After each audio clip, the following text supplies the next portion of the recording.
Hola, ¿qué tal, queridos amigos? Bienvenidos a su programa Factor Económico. El día de hoy vamos a hablar de la economía del turismo en México. Y es que con todo y la pandemia, México se posiciona dentro del top 10 de los países receptores de mayor turismo en todo el mundo. Y el manejo de la pandemia específicamente en México ha hecho que las fronteras sigan siendo muy solicitadas y que la gente realmente siga viajando a México de manera muy importante. De hecho, en relación con Estados Unidos, este hub que se ha creado entre México y Estados Unidos ha sido sumamente importante porque la gente sigue viajando a México de una manera muy interesante. Y vamos a analizar en ese sentido cuáles las cifras agregadas del turismo de México que importan, viendo cuáles son los éxitos que ha tenido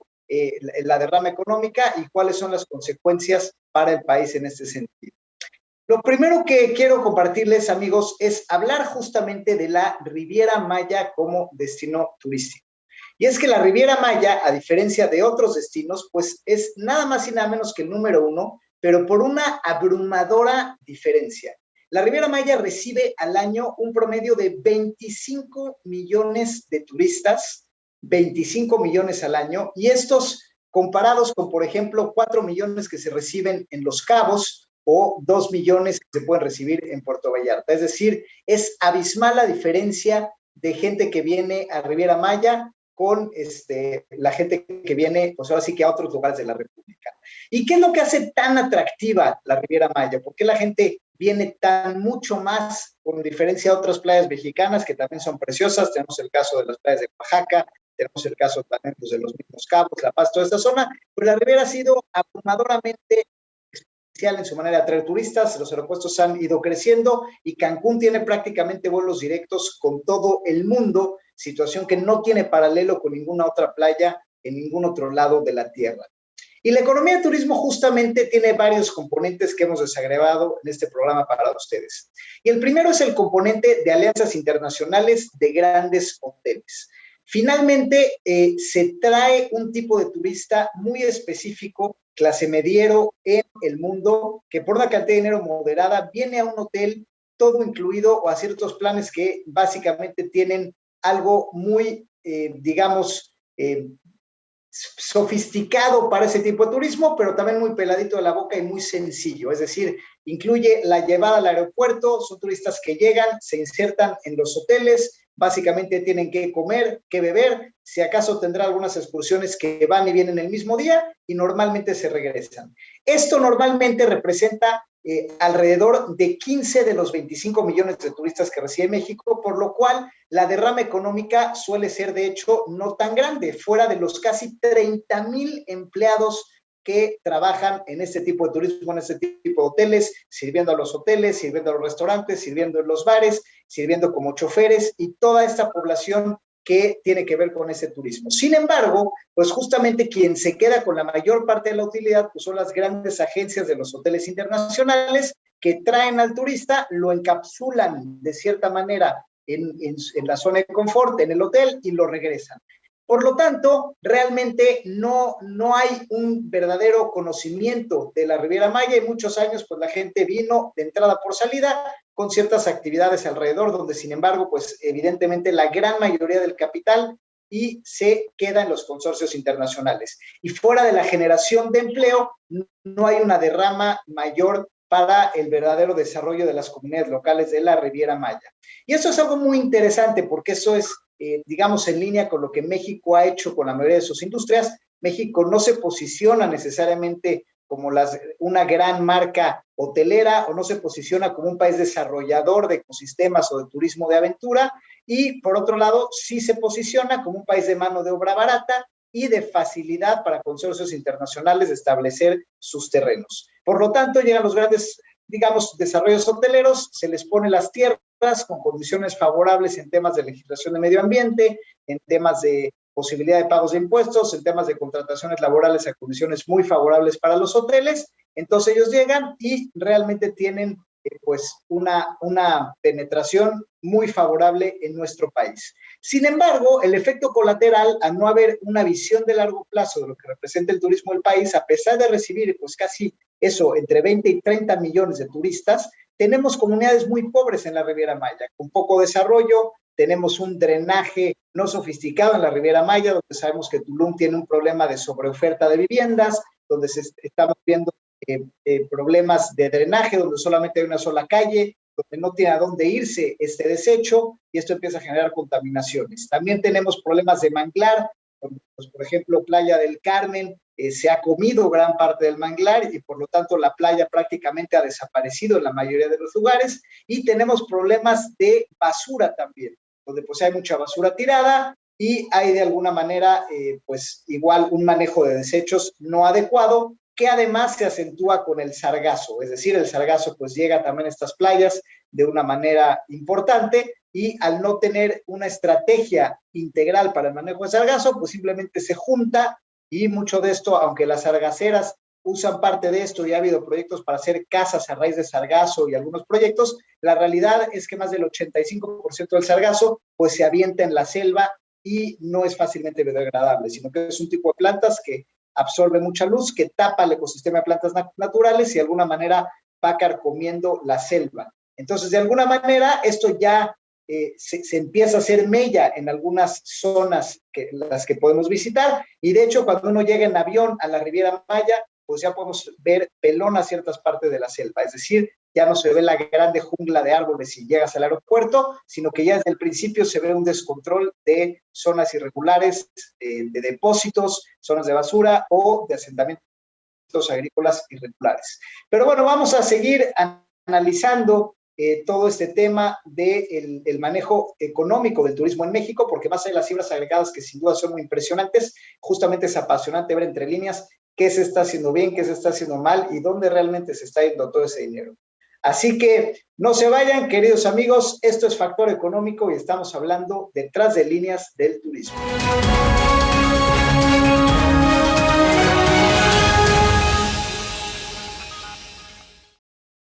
En la edición de julio de la revista Mundo Ejecutivo, presentamos en portada a Rodrigo Rojas Navarrete, titular del Consejo Nacional de Normalización y Certificación de Competencias Laborales, CONOCER, quien impulsa la certificación de competencias con especial atención a la población vulnerable para robustecer y mejorar el mercado laboral.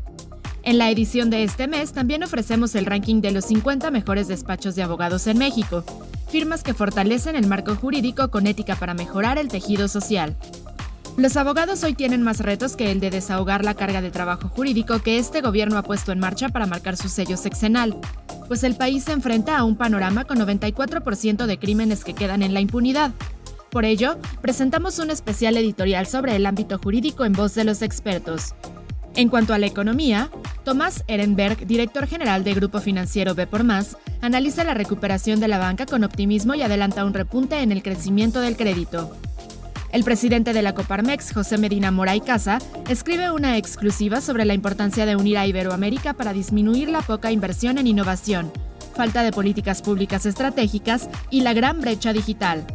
Además, en Mujer Ejecutiva, damos una vista al sector Femtech, donde la tecnología y el feminismo se encuentran. En adición de la economía digital, oportunidad para las mujeres emprendedoras.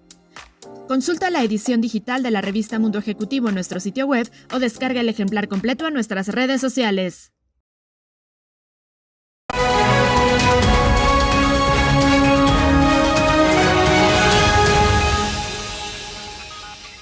¿Qué tal, queridos amigos? Volvemos a su programa Factor Económico, donde estamos hablando de las cifras del turismo agregadas. Y es que el turismo en México realmente solamente cayó un 40% en pandemia, que obviamente es mucho, pero no lo es si se compara con el 85% que tuvo el promedio en el mundo por la caída de la pandemia. Es decir, México cayó menos de la mitad que el resto del mundo y se ha recuperado de una manera mucho más vertiginosa. De hecho, si vemos algunas de las cifras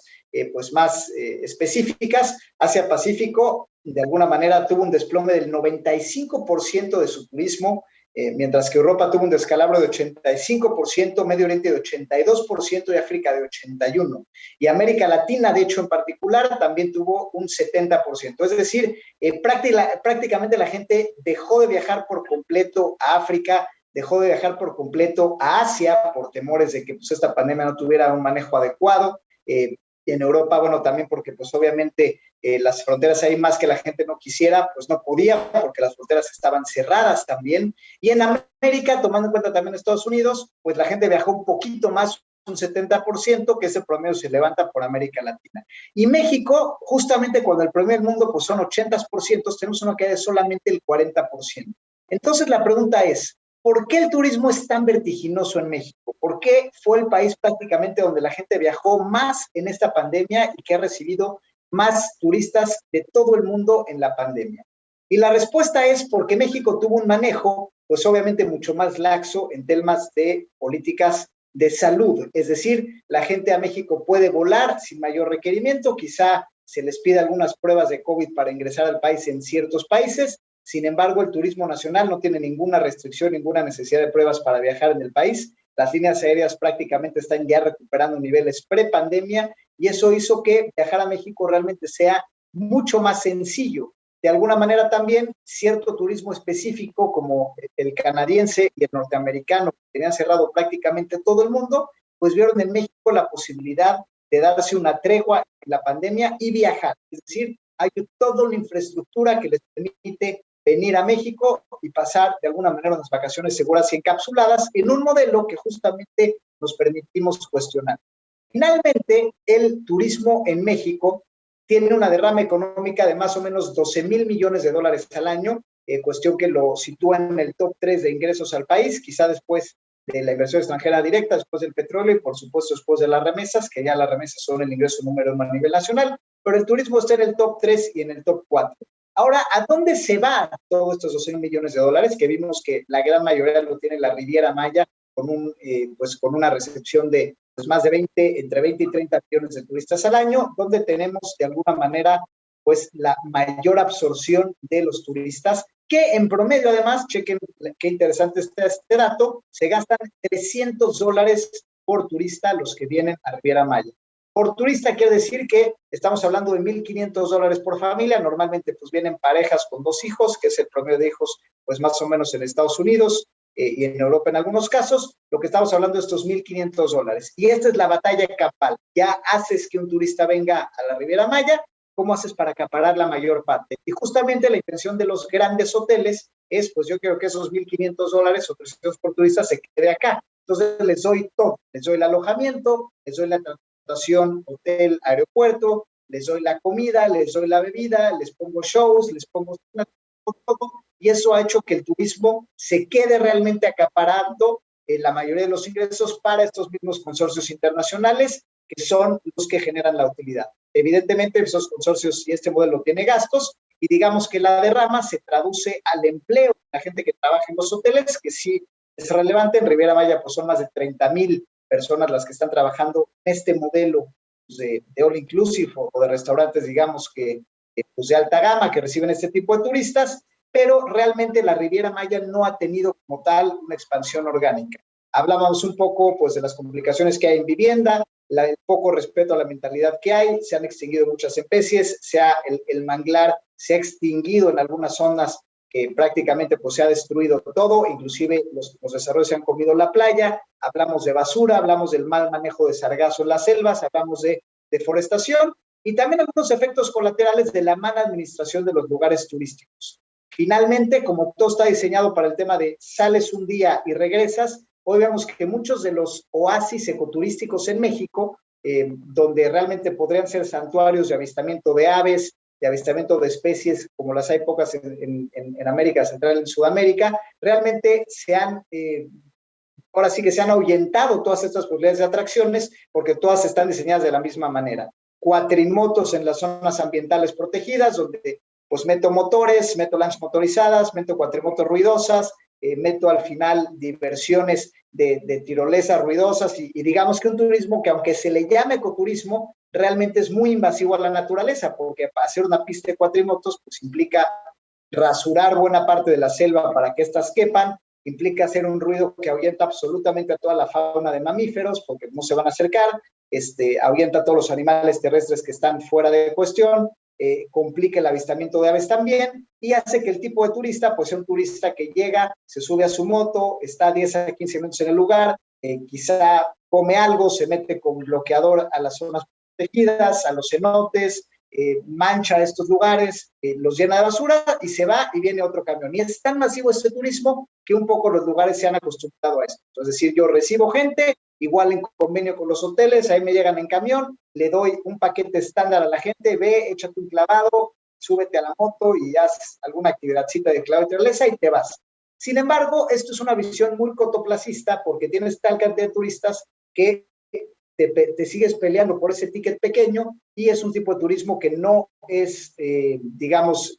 preciado para la naturaleza, que no tiene un efecto exponencial de derrama económica y por lo tanto se concentra pues en los dueños de los cenotes o en los dueños de los hoteles o en los dueños de ciertos lugares donde la gran mayoría de la población local simplemente tiene relación al turismo a manera de empleo. Y esto es lo que me parece que económicamente tendría que cambiar y aprender de algunos ejemplos que están sucediendo en turismo sustentable verdaderamente en algunos países de Sudamérica y que ahorita vamos a platicar algunas de las mejores prácticas. Pero pues para concluir este segundo bloque, lo que podemos decir es que este turismo de pelea por el ticket mínimo, de darle al cliente todo peladito a la boca, todo el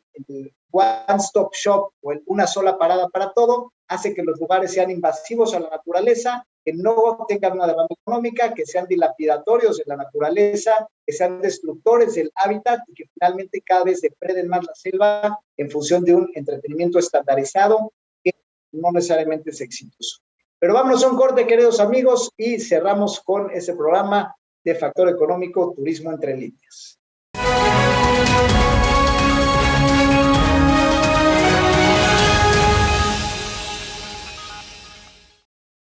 En Grupo Mundo Ejecutivo nos adaptamos a cualquier desafío que se nos presente. Es por eso que estamos innovando con más estrategias y más medios para generar negocios. Estamos contigo con todas nuestras alianzas comerciales, con las principales cámaras empresariales nacionales e internacionales y los medios más importantes del país. Estamos contigo con nuestro ecosistema 360 para luchar juntos por México.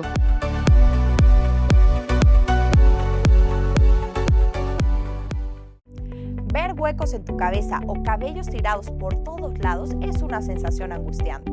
Por esa razón, Chili & Chili tiene preparado para ti su kit de shampoo vitaminado y loción capilar. Este producto ha sido pensado para su uso diario. Entra ya a Mi Shop y obtén un 15% de descuento.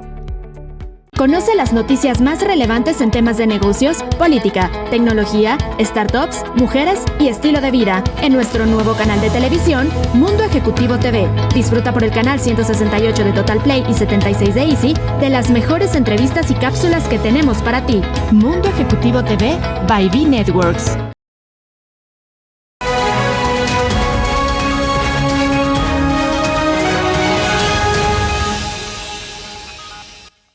Volvemos, queridos amigos, a su programa Factor Económico. Estamos estudiando algunos aspectos del turismo en México, a propósito que estamos pues en pleno verano y pues justamente dando un análisis entre líneas que normalmente no salen los medios sobre qué hay detrás. Y esto es importante analizarlo porque México destaca en relación o en comparación a todo el mundo. Primero porque su caída del turismo fue menor, todo el mundo cayó un 80% en promedio, mientras que México solo cayó un 40%, y porque México ya se recuperó casi un 200% con respecto al año pasado, lo que implica que muchos de los lugares ya están en una ocupación pues prácticamente cercana al 100% y a niveles prepandemia, no solamente en hoteles, sino en rutas, en vuelos, en la industria aérea y todo lo colateral que hace que la industria pues de alguna manera sea muy, muy exitosa. Y analizando el tipo de turismo que viene, vemos que mucho está cargado a las playas mexicanas, donde sobresale de manera abrumadora la Riviera Maya, que digamos recibe más de 20, 30 millones de turistas al año con respecto a 4 o 6 que pueden recibir otras playas al año, es decir, recibe,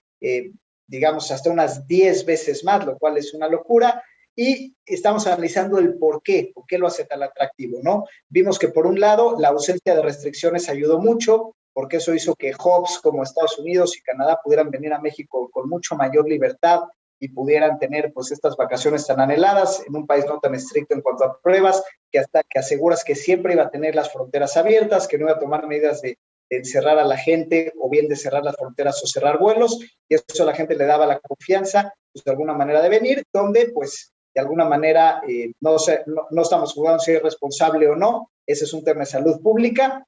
donde nos mantenemos ajenos en un análisis estrictamente numérico, pero lo que es verdad es que numéricamente, pues el turismo en cuanto a economía, pues tuvo menos impacto y tuvo una ayuda el hecho de que sean más laxas las políticas ambientales. Desagregando, sin embargo, y metiéndonos a las tripas un poco este turismo, vemos que es un turismo en su mayoría, digamos que cuyo concepto y armado se hace desde el extranjero y se busca que el turista, irónicamente, ingrese al hotel y no salga, porque se sabe que el ticket por turista es alrededor de $300, por lo tanto estamos hablando de $1,500, perdón, por familia, lo cual es un ticket no tan grande de este tipo de turismo, un poco clase media mundial, que, pues como se sabe que es el ticket, se intenta acaparar por un solo lugar que pueda concentrar todos los servicios para ellos. Y es por eso que los hoteles en el extranjero le apuestan a no generar derrama económica en la localidad. O sea, no les interesa que los turistas salgan a comer a otros lados o salgan a visitar o apoyen la sustentabilidad de los lugares, sino que realmente se centran en que se queden en el hotel, ahí coman, ahí beban, ahí hagan todo para retener la mayor parte de este ticket promedio del gasto. Y esto lo que ha generado es que la Riviera pues no tenga una derrama económica, no tenga políticas ambientales, no se desarrolle un verdadero ecoturismo y básicamente solo se estandaricen salidas de un día para esta masa de turistas, mucho basada pues en turismo invasivo a la naturaleza, turismo que implica deshacer el manglar, que implica deshacer los caminos, que implica generar ruido, contaminación visual, contaminación auditiva y sobre todo concentración donde pocos dueños, ya sean locales de cenotes o bien consorcios empresariales que tienen ciertos parques, pues ellos se quedan con la gran mayoría de la concentración del turismo y no se le apuesta a un turismo más sustentable, que es lo que se hace en Sudamérica, por ejemplo. Hoy en día, el turismo que se ha desarrollado en el Amazonas, que varios países comparten el Amazonas, tenemos el caso de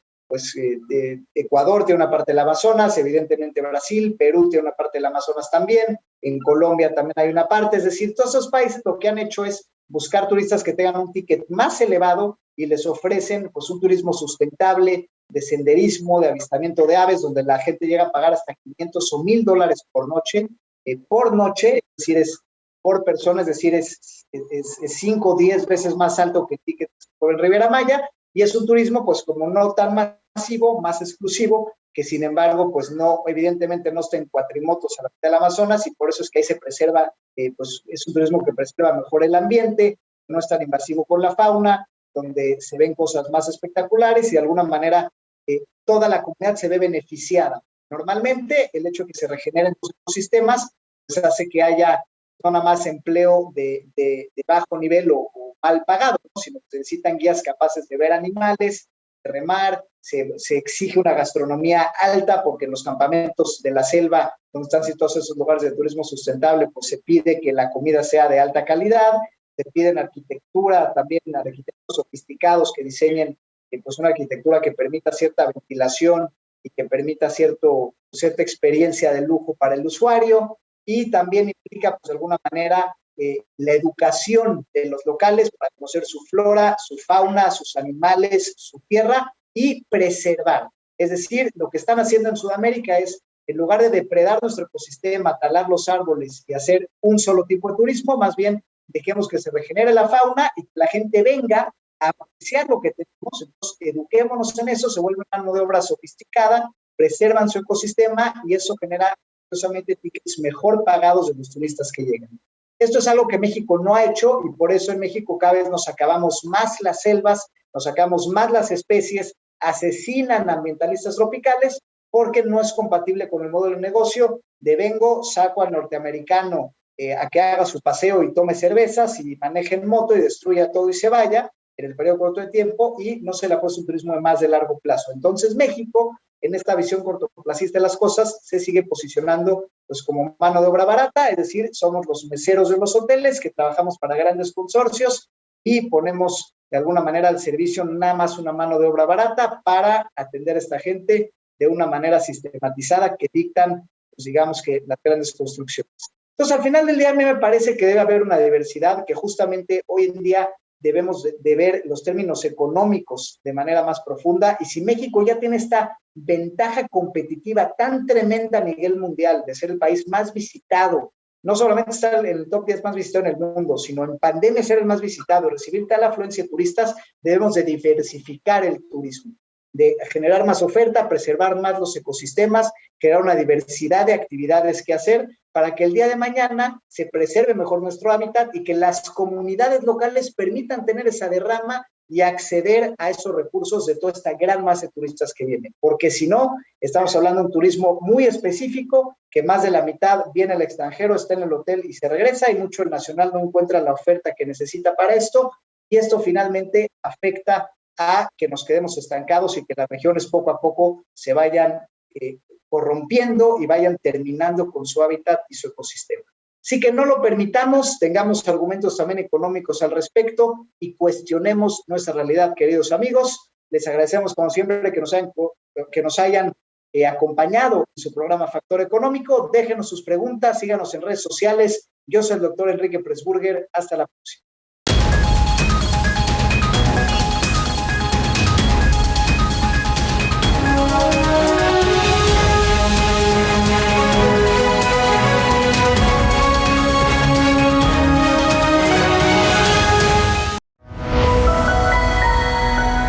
Mundo Ejecutivo presentó